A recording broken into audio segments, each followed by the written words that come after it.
Notre enquête commence en Italie, à Porto Vado. C'est le principal port de fruits pour l'Europe du Sud. Il est 6 h du matin.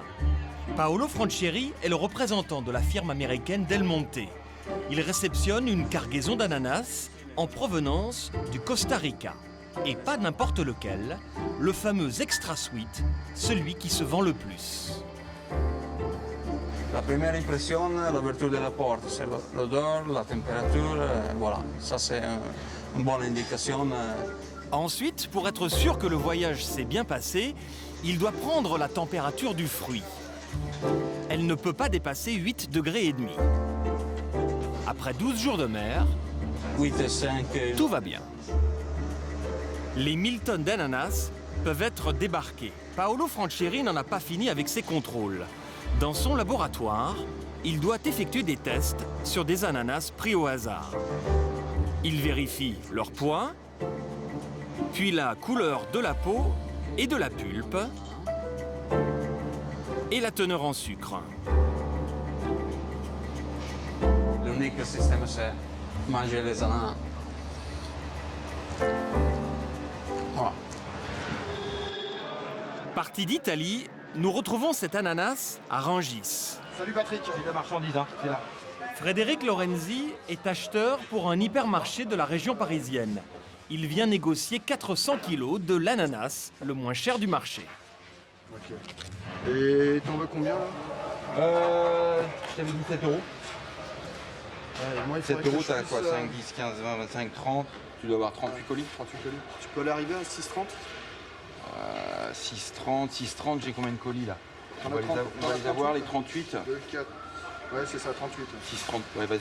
6,30, c'est bon 6,30, ouais. Bon, comme ça, eux, ça leur permet, je vais leur vendre 90, ils vont pouvoir vendre moins d'1,50 €. Ouais, d'accord, ok, ça va. Soit l'ananas à 70 centimes pièce. Il finira à 1,50 € dans le supermarché. Un prix très faible pour un fruit exotique, c'est la principale raison de son succès. Moins cher qu'un kilo de fraises ou d'abricots, avec l'avantage d'avoir toujours le même goût. Il y a la particularité, cette variété-là, le sweet, notamment qui vient du Costa Rica, d'avoir un goût qui est très linéaire, qui est constant. On va dire que c'est un petit peu le yaourt de la grande distribution. La ménagère, quand elle en prend un, elle est sûre qu'elle va avoir un ananas doux et sucré. Et effectivement, cet ananas a été conçu comme un yaourt. C'est une variété créée dans les laboratoires de la multinationale américaine Del Monte il y a 13 ans. C'est un hybride, un croisement de plusieurs espèces pour qu'il soit moins acide et surtout moins cher à produire. Sur les étalages, il a remplacé en grande partie d'autres variétés venant de Côte d'Ivoire ou du Cameroun. Pour les 3/4, l'Extra Sweet vient du Costa Rica. Comment expliquer ce succès inégalé ? Dans quelles conditions est-il produit en Amérique centrale? Nous allons suivre le trajet de cet ananas, des plantations jusque dans nos assiettes.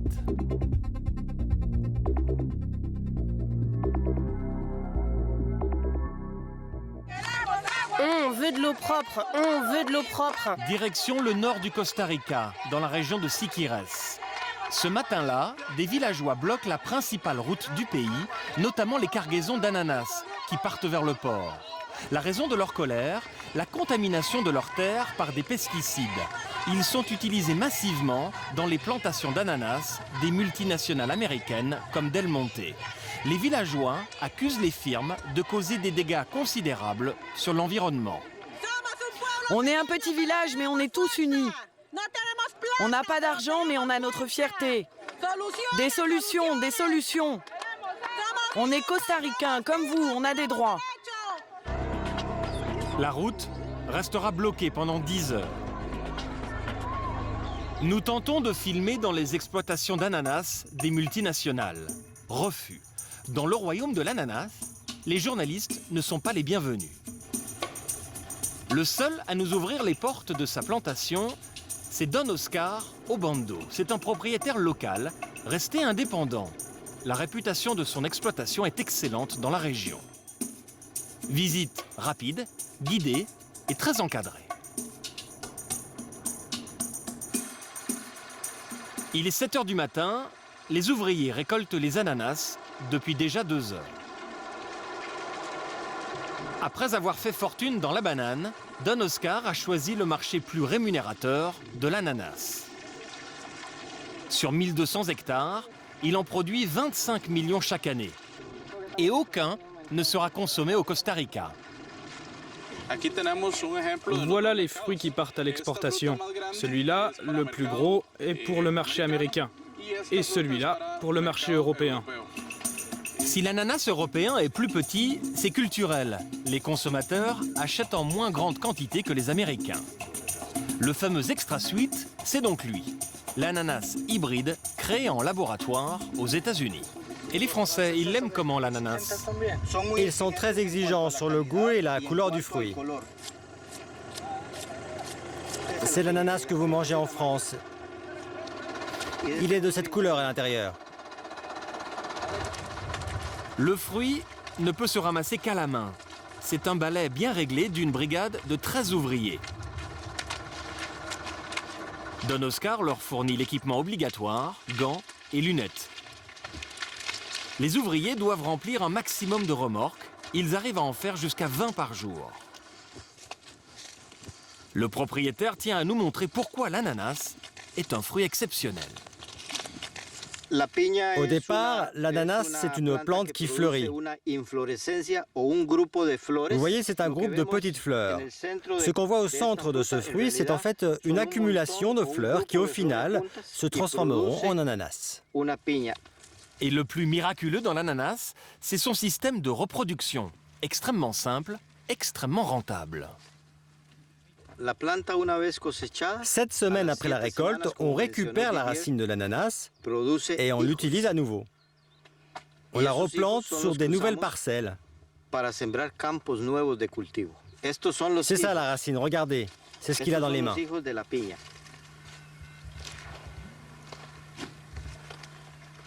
Replanter la racine sous 40 degrés, c'est la tâche la plus pénible dans les plantations.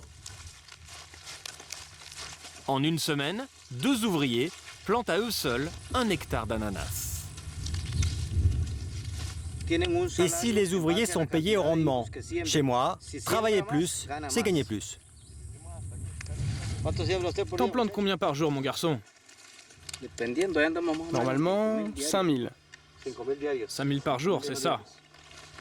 Oui, 5000. Tous les jours. Avec ce rendement, tu gagnes combien par jour? À peu près 15 €. Oui, à peu près 15 € par jour. Cet ouvrier touche 360 € par mois. C'est plutôt un bon salaire au Costa Rica. C'est 20% de plus que le salaire minimum. Vous ne souffrez pas trop de la chaleur? Si, bien sûr, mais le plus dur, c'est d'être plié en deux toute la journée. Mais pour obtenir un tel rendement d'ananas, ne faut-il pas forcer la nature? Depuis quelques années, l'utilisation intensive de pesticides est dénoncée au Costa Rica par plusieurs ONG et syndicats. C'est avec prudence que Don Oscar accepte d'aborder la polémique. Les gens disent que vous employez beaucoup de pesticides dans les exploitations au Costa Rica. Ah, vous savez, toute forme d'agriculture a besoin de produits chimiques, surtout en culture tropicale. Nous, ici, sous les tropiques, nous avons beaucoup d'épidémies, d'infections et toutes sortes d'insectes. Et pour pouvoir les contrôler, il faut utiliser des pesticides. Tous les produits chimiques que l'on utilise chez moi, mais aussi dans l'ensemble des exploitations d'ananas au Costa Rica, sont des produits agréés par l'Union européenne.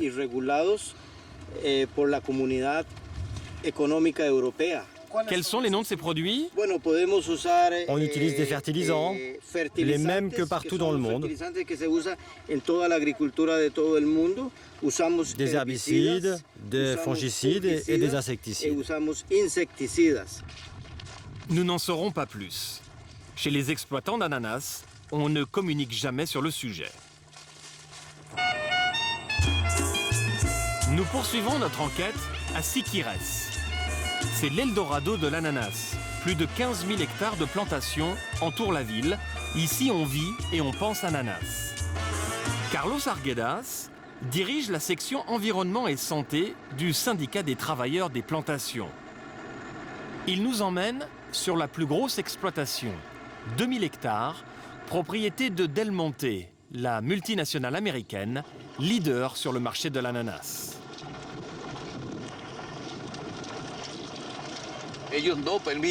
On n'a pas le droit d'être ici, c'est interdit. Ils n'acceptent jamais que l'on entre sur les exploitations. Ils disent le contraire. Mais on a fait je ne sais combien de demandes pour visiter des plantations comme celle-là. Et c'est toujours non. Impossible d'entrer. Nous avons à peine roulé 1 kilomètre dans la plantation qu'un gardien armé nous intercepte. Bonjour. Vous allez bien? C'est un ami. Il fait juste une photo et on s'en va. Ok, ça va. Ces motards patrouillent en permanence dans les plantations. Ils sont chargés de repousser les voleurs et les intrus. Nous décidons pourtant de continuer de nous enfoncer dans l'exploitation. Carlos a travaillé 10 ans dans une bananeraie. Contaminé dans les années 80 au némagon, un puissant pesticide aujourd'hui interdit, il est gravement malade. Regardez, ils sont en train de répandre des pesticides. Ils font ça sans arrêt. Carlos a fait de la lutte contre l'utilisation des pesticides son combat personnel. Les produits qu'ils utilisent sont le bromacil, le triadiméphon, le diuron et du carbaryl. Ça, c'est ce que l'on sait depuis longtemps. La plupart de ces pesticides sont interdits dans le monde. Le bromacil, par exemple, a causé des dégâts considérables ici, au Costa Rica. Le bromacil, c'est un herbicide puissant. Il est strictement interdit d'utilisation en France depuis 2003. Ni les multinationales, ni le gouvernement ne s'inquiètent des répercussions de ces produits chimiques sur les travailleurs et les populations locales. Au moment du ravitaillement de la citerne, nous constatons que les ouvriers ne sont pas protégés.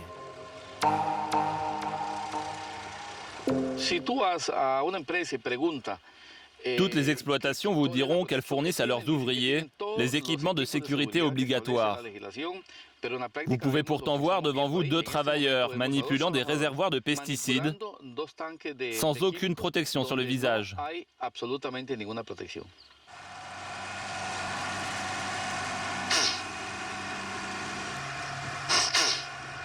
Qu'est-ce qui se passe? On s'est un peu trop approché. J'ai mal aux narines. Ça me brûle. Il y a beaucoup de produits dans l'air. Je ne me sens pas bien. On ferait mieux de partir d'ici. Venez, on s'en va. On va aller voir ce qui se passe ailleurs.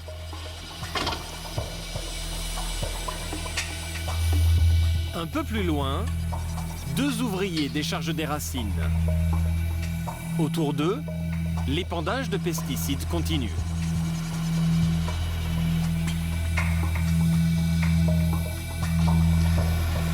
Ne t'inquiète pas, on se promène, c'est tout.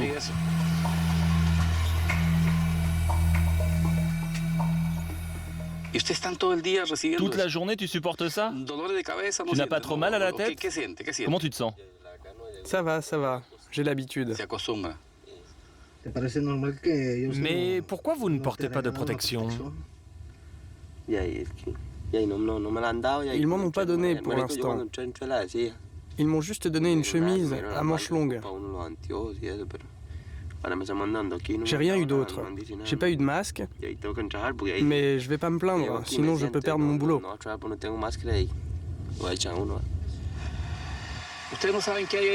Tu sais ce qu'ils sont en train de répandre là? Non, je sais pas. Mon copain m'a dit le nom, mais je m'en souviens pas. Mais c'est mauvais, c'est mauvais. C'est dur ici, croyez-moi. Mais il faut faire vivre nos familles. Il n'y a pas d'autre travail. Ici, il n'y a que l'ananas.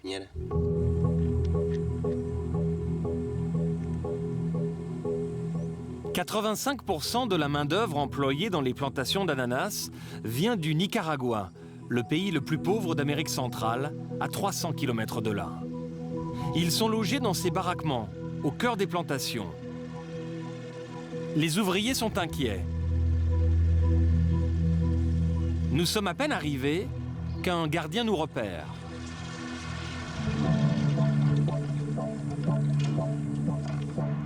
Il signale immédiatement notre présence. Nous n'aurons que quelques minutes pour discuter avec ces hommes. Spontanément, ils évoquent leurs problèmes de santé.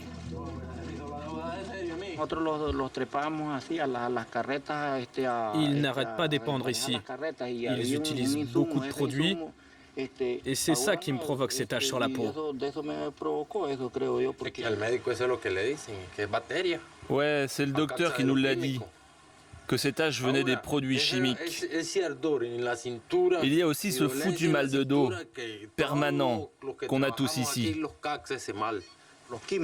Parfois, ils épandent alors qu'on travaille autour, pendant qu'on enlève les mauvaises herbes à la main.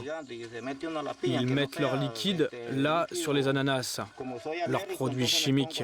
Je suis devenu complètement allergique. Ça me démange, je me mets à gonfler. Les travailleurs de ces plantations ne sont pas les seuls à subir les effets de l'utilisation systématique des produits chimiques. Carlos Arguedas, le syndicaliste, se préoccupe aussi des populations locales. Depuis peu, les plaintes des villageois voisins des plantations se multiplient. Le problème dans ces exploitations, souvent en hauteur, c'est que tous les pesticides qu'ils répandent descendent vers le bas, polluent les rivières, les cours d'eau et contaminent toute la zone. Regardez encore là-bas, dans le fond. Ils sont en plein épandage. Carlos nous conduit à El Milano, l'un des nombreux villages touchés. Ici, les champs d'ananas, propriété de Frutex, une filiale de Del Monte, sont beaucoup trop près des plantations. La distance minimum de 50 mètres n'est pas respectée. Une fois, ils ont fait un épandage à 1h du matin. Hier, ils ont commencé à 7h du soir. Ils font ça la nuit? Oui. Mais pourquoi? Pour moins vous déranger? Je ne sais pas. L'autre soir, on regardait la télé à l'intérieur. Tout à coup, l'odeur est devenue suffocante. On est sorti voir et ils étaient là, en pleine action. Écoutez, l'autre jour, ils sont venus très tôt le matin. Ils nous ont demandé de petit déjeuner rapidement parce qu'ils allaient commencer un épandage. Ils respectent rien, ces gens-là. 2000 personnes vivent à El Milano. Ici, les pesticides ont pollué progressivement la nappe phréatique. L'eau du robinet est hautement contaminée. Alors la municipalité distribue de l'eau potable tous les 2 jours. La citerne repart toujours à vide.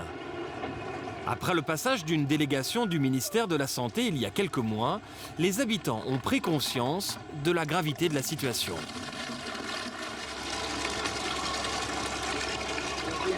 Bonjour, vous ne buvez plus l'eau ici? L'eau du robinet? Plus jamais. Pourquoi? Elle est beaucoup trop contaminée.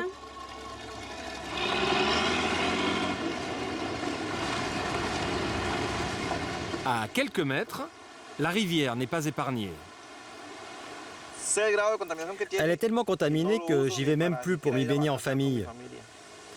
Ici, vous faites un petit tour dans l'eau, vous sortez, et à peine séché, ça commence à vous picoter partout sur le corps. Dans la maison de José, l'eau n'est bonne que pour la vaisselle.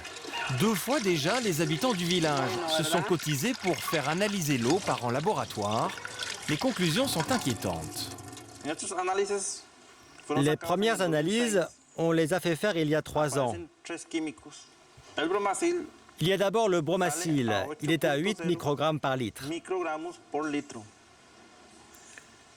Ensuite, il y a le diuron. Il est à 2,2 microgrammes par litre. Enfin, il y a le triadiméphon. Il est à 0,5 microgrammes par litre. On a aussi commandé de nouvelles analyses en mars 2009. Le taux de bromacil a diminué de moitié. Les deux autres n'ont pas bougé.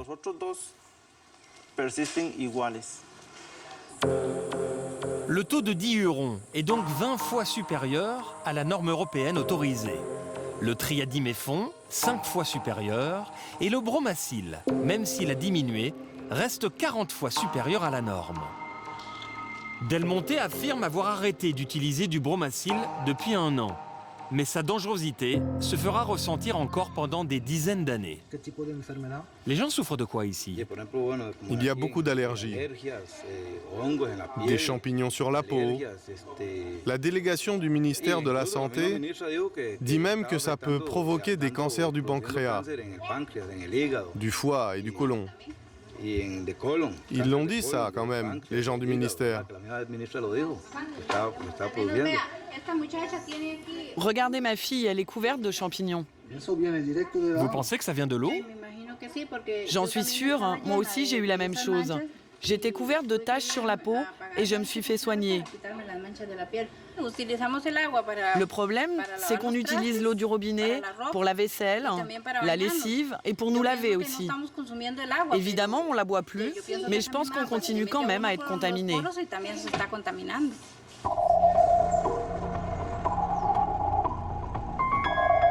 Pour Carlos, ce syndicaliste pur et dur, formé à l'école cubaine, l'aide aux victimes des contaminations est une priorité. On n'abandonnera pas. On finira par faire comprendre à ces producteurs d'ananas qu'ils ne peuvent pas continuer à détruire la vie des gens. Les ananas extra sweet du Costa Rica, exportés vers l'Europe, sont-ils contaminés par les pesticides? Nous sommes de retour en Italie, où sont livrés les ananas du Costa Rica de la firme Del Monte. Paolo Franchieri poursuit ses contrôles de la qualité des 1000 tonnes d'ananas arrivées le matin même. Nous apprenons qu'il recherche aussi d'éventuelles traces de pesticides. Nous avons affaire à un sachet pour les laboratoires. Ça, c'est la couronne, comme ça. Une fois par semaine, il envoie dans un laboratoire certifié des ananas pour une analyse approfondie.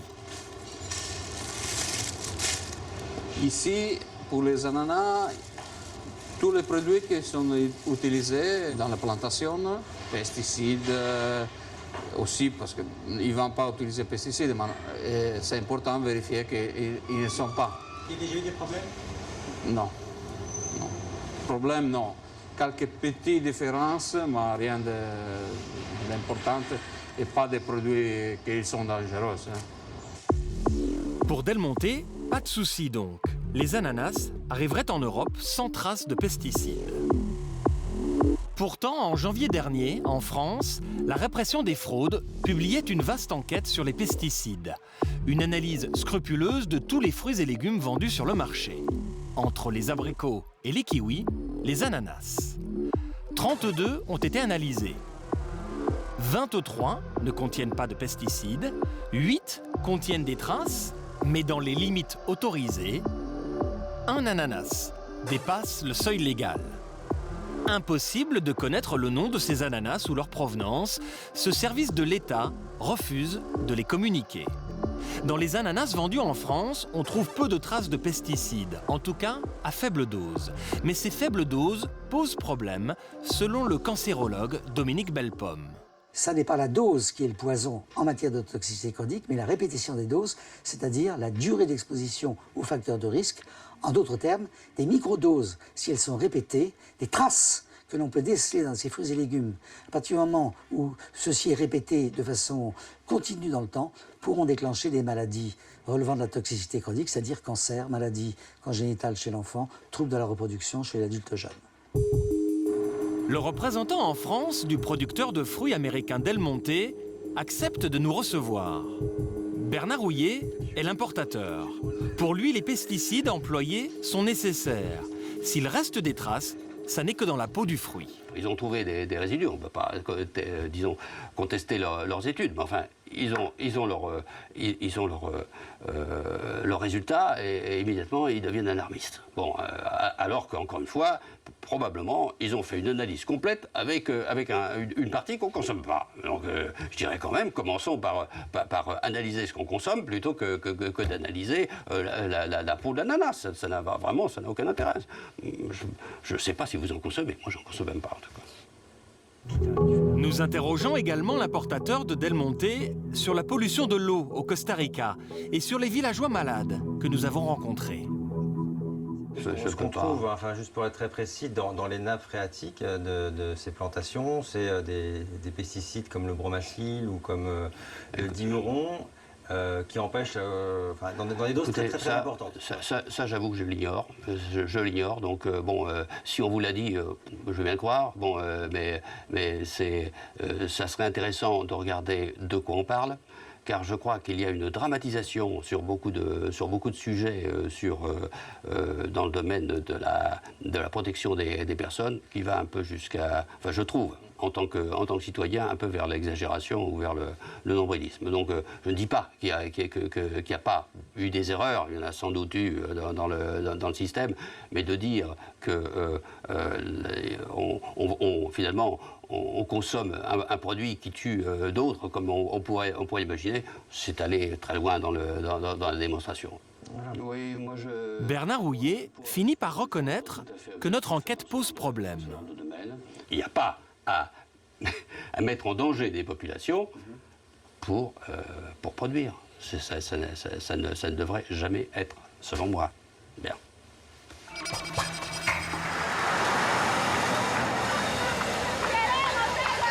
Au Costa Rica, à Siquirres, le combat des villageois contaminés commence à payer. La Cour suprême vient d'exiger la réduction des pesticides. Les juges menacent de fermeture les plantations des firmes américaines qui ne réduiraient pas leur utilisation. L'ananas est un enjeu considérable pour le pays. Le Costa Rica détient 76% du marché mondial.